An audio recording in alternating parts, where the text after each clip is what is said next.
Hello my dear student, র্যাঙ্কার্সের পক্ষ থেকে তোমাদের সকলকে জানাই ওয়েলকাম। আজকে আমরা যে টপিকটা নিয়ে ডিসকাস করব সেটা আমরা সোশ্যাল মিডিয়ায় অনেকেই দেখেছি বা বেশিরভাগ আমরা দেখেছি যে তেলেঙ্গানায় গাছিবাউলি নামক একটা জায়গার মধ্যে অ্যাপ্রক্সিমেটলি 400 একর মিন 1200 কানি, বাংলায় যদি আমরা বলি 1200 কানি জায়গা, বিশাল একটা প্লট। সেখানে 40,000 এর থেকেও বেশি প্ল্যান্ট ছিল, গাছপালা ছিল, যেগুলোকে কাটার পরিকল্পনা নিয়েছিল তেলেঙ্গানা গভর্নমেন্ট। তো দেন আমরা দেখলাম যে ওইখানে কিছু ছাত্র, কিছু স্টুডেন্ট, কিছু এনভায়রনমেন্ট লাভার যারা ছিল তারা এটার এগেনস্টে প্রোটেক্ট করেছে অ্যান্ড হাইকোর্টে, ইভেন সুপ্রিম কোর্টে এটার এগেনস্টে একটা কেস হলো।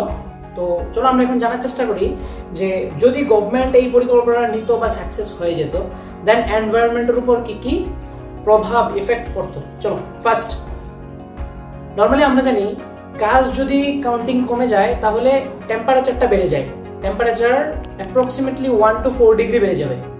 সেকেন্ড, যদি আমরা দেখি প্ল্যান্টের যে রুটগুলা থাকে ওই রুটগুলা কি করে, রুটগুলা আন্ডারগ্রাউন্ড থেকে ওয়াটার টেনে নিয়ে আসে অ্যান্ড ইউজ করে, তারপর এক্সেসিভ যে ওয়াটারটা থাকে এটাকে ইভাপোরেট করে এনভায়রনমেন্টে পাঠিয়ে দেয়, যেটা জলীয় বাষ্প হিসেবে আমরা চিনি। বাট যদি গাছই না থাকে, এই যে ইভাপোরেশন কি করে হবে, জলীয় বাষ্পটা কি করে উঠবে, তার মানে এখানে বৃষ্টির একটা শঙ্কা দেখা দেবে। থার্ড, যদি আমরা দেখি গাছ আমাদেরকে অক্সিজেন, যেটা আমরা সকলেই জানি, ছোট থেকে পড়ে এসেছি। তো গাছ যদি কাটা যায় বা গাছগুলো যদি কেটে ফেলতো, তো দেন সেখানে ওই ওই ওই স্টেটের মধ্যে হয়তো বা অক্সিজেনের বা অক্সিজেন টু কার্বন ডাইঅক্সাইডের যে একটা ব্যালেন্সিং ছিল, ওই ব্যালেন্সিংটার মধ্যে একটা ডিসক্রিমিনেশন হয়ে যেত। ফোর্থ, যদি আমরা দেখি যে গাছ না থাকলে কি হবে, গাছ না থাকলে মাটির যে ফার্টিলিটি রেট, উর্বরতার যে শক্তিটা, এটা অনেক কমে যাবে।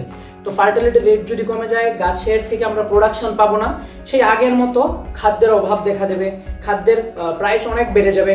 ফোর্থ, যদি আমরা দেখি যে বিভিন্ন ফ্লাড বা ল্যান্ডফল যেগুলো হয়, গাছ কি করে, গাছ তার শিকড়ের মাধ্যমে মাটিগুলোকে আঁকড়ে ধরে রাখে, শক্ত করে ধরে রাখে, যার ফলে আমরা অনেকে হয়তো বা দেখি যে পুকুর পাড়ে যে গাছগুলো থাকে ওই গাছগুলো থাকার কারণে পুকুরের মাটিগুলো অতটা ভেঙে যায় না।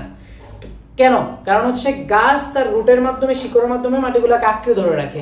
তো ওই পাহাড়ি এলাকায় যদি কোনো গাছ কাটা যায়, তো এই গাছগুলো কি হবে, গাছ মাটি ধরে রাখবে না, দেন কি হবে, পাহাড় থেকে মাটিগুলো ভেঙে ভেঙে পৃথিবীর রাস্তায় পড়বে বা মানুষের ঘর বাড়িতে পড়বে। তাতে কি হবে, মানুষের মৃত্যুর একটা চান্সেস থাকবে বা এই ট্রান্সপোর্টেশনের অনেকটা প্রবলেম হবে। তো আলটিমেট আমরা কি দেখলাম, আলটিমেট আমরা দেখলাম যে উন্নতি সকলেই চায়, উন্নতি সকলেই চায়, বাট প্রকৃতিকে বা আমাদের এনভায়রনমেন্টকে ড্যামেজ করে এরকম কি বলে আপডেটেশন হয়তো বা আমরা কেউই সেটাকে অ্যাকসেপ্ট করি না। তো আমি সাধুবাদ জানাবো ওই সমস্ত ছাত্রছাত্রী যারা এটার এগেনস্টে দাবি তুলেছিল, যার ফলে কাজটা আপাতত বন্ধ আছে। আশা করব আপনাদের এই তথ্যটা খুবই ভালো লাগলো। এরকম আরো নতুন নতুন তথ্য জানতে আমাদের র্যাঙ্কার্স জেনের পাশে থাকবেন। থ্যাংক ইউ সবাইকে, নমস্কার।